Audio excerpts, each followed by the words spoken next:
This is part 3 of I came up with new spells for each class in World of Warcraft, and if you like a specific spell, definitely comment which one is your favorite. Timestamps are on the screen, and yeah, let's get right into the video.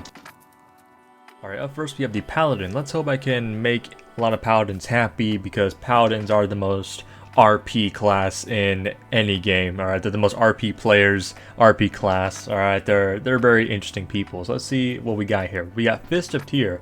Bestow the Fist of Tyr on either an ally or enemy for 20 seconds. If placed on an ally, they gain 30% reduction on all CC, movement impairing effects, and interrupt effects. If they fall below 30% HP, they gain a 50% damage reduction and a 15% absorb shield. If placed on an enemy, their movement speed is reduced by 30% and their haste is reduced by 8%. If they fall below 30% HP, they are struck with the Hand of Tyr, dealing damage and stunning them for 1.5 seconds. So obviously, like I said, Paladins are the most lore heavy class, and Paladin lore is probably like the best, one of, if not the best lore in the entire game. So, and obviously the Silver Hand, the Fist of Tyr, or the Hand of Tyr, sorry, was always just such like a cool concept to me, and I'm really surprised there isn't a ability after Tyr, you know, for, you know, Paladin. So I kind of wanted to make an ability. The effects, obviously, leave it up to literally anybody else. I just wanted to make kind of like a either an ally or either an enemy type of ability for Paladin. So I don't know, I tried to come up with the best I could, but yeah, this one definitely could use a little bit of help. So for you guys out there, you know, maybe you know, tweak this a little bit to fit your likings. But let's move on. We got Shackles of Light. Shackle the enemy, bring them to you, knocking the target down for 1.5 seconds, and applying a Hand of Hindrance on them for 8 seconds. So this one I just kind of thought that it would be cool because Paladins don't really have the, you know, don't have mobility, but in terms of fantasy, I always thought it was a cool idea to just, you know, Paladins having like holy chain that can just grip, you know, wrap around somebody's neck and just pull into you, knocking them down, and, you know, applying, you know, bestowing the Hand of Hindrance upon them. And, you know, I thought it was a cool concept. In my head it sounded a lot cooler, but I couldn't really find any cool descriptive words to really make this ability pop and get brought to life. So yeah, it sounds very Blizzardy, so this one's definitely a bit of a yikers for the BigTuna, but let's hope these other abilities, you know, are a little bit cooler. Alright, up next we have Rally the Argent Crusade. Rally the forces of the Argent Crusade, summoning 3 soldiers for 15 seconds, granting benefits for your team. Argent Avenger, a tank that shields your team, granting everyone 15% damage reduction and 5% increased stamina. Argent Crusader, a damage dealer that applies Hand of the Crusade on your target that increases their damage taken by 10% and their holy damage taken by 15%. Argent Medic, a healer that heals your team and applies Light of the Crusade. Light of the Crusade heals the target over time and has a chance to erupt, healing all allies within 30 yards. I just really like summoning abilities. You know, back in the heyday, I used to play a lot of, you know, when I used to have my iPhone 6 and my Samsung Galaxy S Plus. I used to play a lot of tower defense games and just a lot of summoning games, some of them being like Samurai vs. Zombies, Kingdom Rush, Heroes and Castles. I always loved the fantasy of just like summoning just like guards or minions, so I really just wanted to make a like a summoning ability for Paladins. You know, I thought it was pretty cool. Or obviously the Argent Crusade, Argent Dawn, whatever you wanna, whatever, you know, floats your boat, was always just like a cool concept for me in World of Warcraft, so I just thought of making that into an ability. But let's move on. Divine Flail. Swing a giant flail imbued with holy light, damaging all enemies within 15 yards, and applies a dot that deals holy damage. After 3 seconds, all players affected will explode in righteous flames, slowing all enemies in 15 yards by 50% for 6 seconds. Your exorcisms have a 5% chance to reset the cooldown of Divine Flail. So again, Paladins are always going to be, you know, are basically just Templars, and Templars use flails, so I'm surprised we never have like a flail ability, especially for prop Paladin. And I wanted to implement Exorcism in Divine Flail because, you know, Exorcism, at least in Dragonflight as of right now, does little to no damage, so maybe give Exorcism, you know, some value to press so you can get a reset on Divine Flail. I don't know, I thought it was a pretty cool ability. Protection Paladin, Ultimate Savior. Stand in the front line, protecting up to 5 allies by redirecting all harmful spells/attacks on them to you for 4 seconds. During this time, you take 80% reduced damage and heal up to 5 allies for 200% of the damage done to you. So Obviously, paladins, they're righteous defenders and, you know, literal soldiers of retribution. So I wanted to make a prop paladin, you know, ultimate savior ability that, you know, is willing to put his life on the line to obviously protect his allies. So yeah, that's where ultimate savior kind of comes in. But yeah, let's move on to the next class, which I believe is Warlock. Oh boys, but look at this, it's already going to be a lot of talking. So we got demonic empowerment. Transform your current demon into a stronger version of that demon for 20 seconds, granting them access to new abilities. Trickster Imp. Trickster Imp has a chance to steal 3% haste from your target. Firebolt has a chance to change into Pyrobolt, which does more damage and burns the target for 8 seconds. And single magic now cleanses one harmful effect from all allies in 30 yards. Void Destroyer. Void Destroyer gives all party members passive 10% damage reduction. Void Destroyer cleaves up to 5 enemies, dealing damage and siphoning health, which transfers to the Warlock. Shadow Bulwark grants you a shield between 15% and 30%, and decreases incoming damage by 20%. Lustful Succubus. All allies have a chance to be healed when taking damage. Whiplash has a chance to strike all targets, increasing their damage taken by 15%. Seduction is now instant and can take up to 500% more damage. Fell Devourer. All allies gain 30% increased movement speed. Shadowfire has a chance to purge one beneficial effect from the target, transferring the effect to the Warlock, and Devour Magic now purges all beneficial effects from the target. Fell Obliterator. All allies gain 10% increased damage. Axe Toss now forces the Fell Obliterator to charge the target and knock away all enemies within a 15-yard radius. Fellstorm's damage is increased by 100% and slows all enemies struck by 40%. Legion Strike has a chance to be strengthened and increased to 50% for 3 seconds. So there was an ability in Legion, which I'm pretty sure was called Demonic Empowerment as well, which basically just increased, I think it increased the damage and the attack speed of like your demons.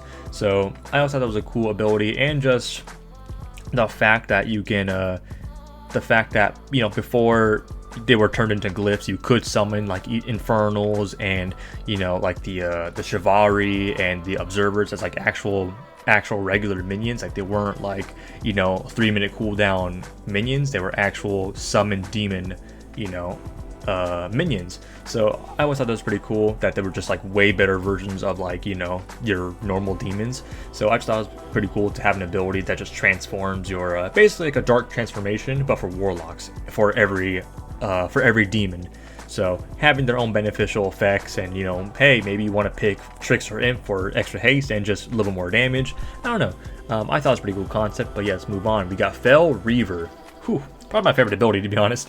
Channel the dark energy from the Outlands to construct a Fell Reaver that fights for you for 30 seconds. The Fell Reaver has her own set of abilities. Fell Stomp. Stomp the ground, causing Fell to erupt from the ground, applying a minus 20% healing done/received to your foes.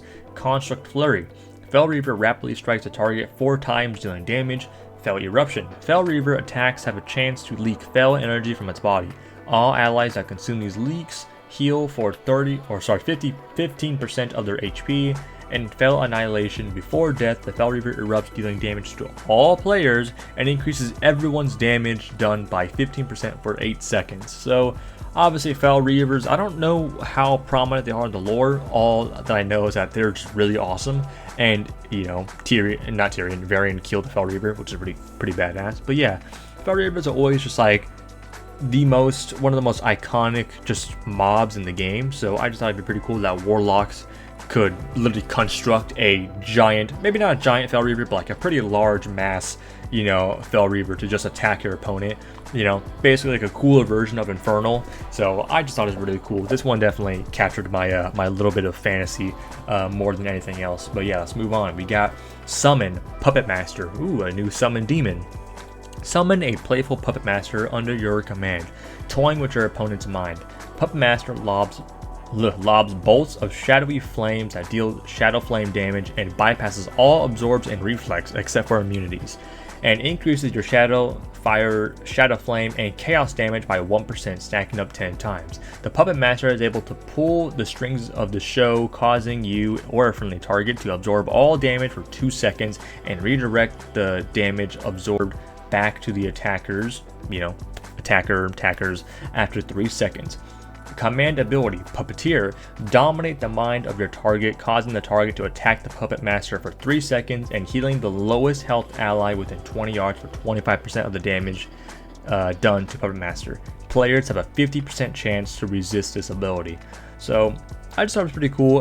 Puppet Masters or like stuff like that, like Puppet Masters or like Trickster, those words usually synchronize with any Warlock / Witch, so I kind of wanted to make a Puppet Master ability, which is going to be, which is in the form of a summon demon. But yeah, I don't know how to really work the effects of Puppet Master. I just thought it was pretty cool to actually have the ability there. So yeah, definitely a little interesting. All right, a little bit sloppy, but I kind of wanted to do something, and the whole players have a 50% chance to resist this ability. Again, I played a little bit of Hearthstone, back in the heyday, and Warlocks are usually their main actual class cards mainly affect kind of like sacrifice. So a lot of their cards are like you deal damage to your hero but draw 2 cards, stuff like that, high risk or risk reward type plays. So I kind of wanted to bring a little bit of that aspect into the whole Puppet Master theme. But yeah, let's move on to our next class, which is DK, actually our last class. Whoo, wowee. Alright, first off we got Blood Craze. Give into the lust to kill for 15 seconds. While in a craze, gain 8% damage increase every 2 seconds for 20 seconds. Your runes recover 75% faster, and every rune consumed restores 5% of your maximum HP. So this one was definitely like a really lackluster ability. In lore, Death Knights have an ability that, or not an ability, but they have something called Insatiable Hunger, Eternal Hunger. And DKs battle this literally every day, every single second, from obviously the Lich King's control. So if they were to ever fall into the whole Eternal Hunger thing, they will literally go on a rampage and kill anything. Doesn't matter if you're a child or a squirrel or a dog or your mom, they're gonna kill everything if they go into a blood craze. So I kind of wanted to make an ability after that, but I figured there was a lot of abilities I made that were like cooldown based, like increase your damage, this and that. So I was like, I can't really make this unique, so I'll just kind of give it like a minor-esque, effect. So a little bit unfortunate, but let's move on. We got Headless Horseman's Return. Call upon the Headless Horseman's steed for 5 seconds, chanting the Headless Horseman's riddles that invokes fear in the hearts of your enemies, reducing their damage done by 20%. While on the steed, summon random amounts of pumpkins to serve you for 10 seconds, attacking your enemies and granting you and your party members 2% increased critical strike chance for each pumpkin summoned, max 8 pumpkins.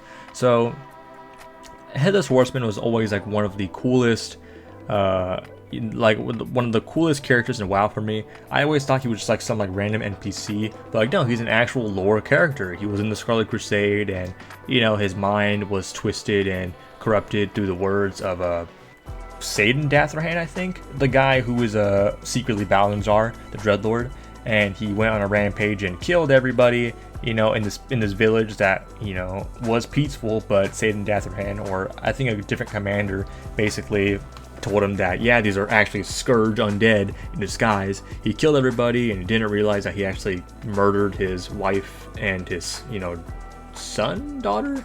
So that really just messed up his mind, and they locked him away because he was going crazy, and he started chanting a lot of riddles or just a lot of gibberish, and eventually they killed him, cut off his head, and Balnazar resurrected him, and he became the Headless Horseman. So he was always just such an awesome character for me, and I just figured that what other class to make a Headless Horseman ability than Death Knight. So I thought it was pretty cool. And the pumpkins, if you do the dungeon to get the I don't know what it is, it's the Headless Horseman mount. The actual mechanic is that he summons pumpkins. So I just thought it was pretty cool. Let's move on. We got Unholy Death Knight, Elder Lich. Transform half of your body into that of an Elder Lich for 20 seconds. Your abilities have a 10-yard range increase, and every 5 seconds summon a Fallen Crusader of the Argent Dawn to fight for you for 8 seconds. You have a chance to let out a wailing shriek that resets the cooldown of Corpse Explosion and increases its effectiveness by 50%.